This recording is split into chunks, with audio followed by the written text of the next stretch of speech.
In this video, we're going to take a look at how we can problem solve with the area of 2D shapes.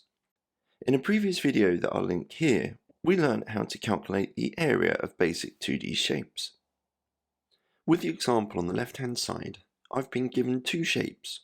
One, a triangle with a base of 21 and a height of 8, and a parallelogram with a base of 14 and a height of x. Knowing that the area of the two shapes are exactly the same, I need to find out what x is equal to.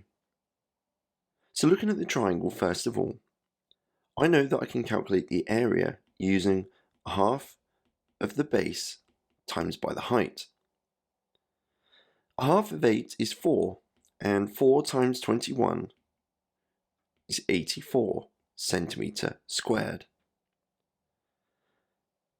For the area of the parallelogram, I know that A is equal to 14 times by x.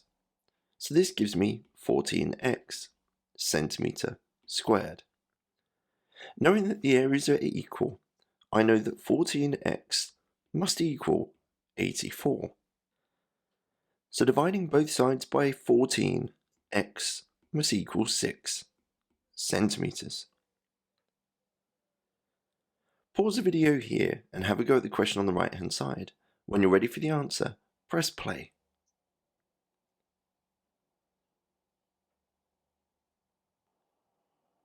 So knowing that the areas are going to be equal, let's first of all work out the area of the triangle.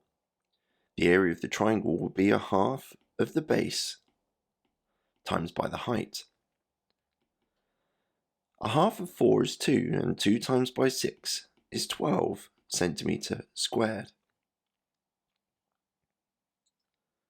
For a trapezium, the area can be worked out by a half of A plus B times by the height, where A and B are my parallel sides. Substituting in the information I know, a half of 5 plus 7 times by the height, which is x. 5 plus 7 is 12, and a half of 12 is 6. So the area expression can be written as 6x centimetre squared. Now knowing that the areas have to be equal, I can write that 6x must equal 12, and therefore dividing both sides by 6, x is equal to 2 centimetres.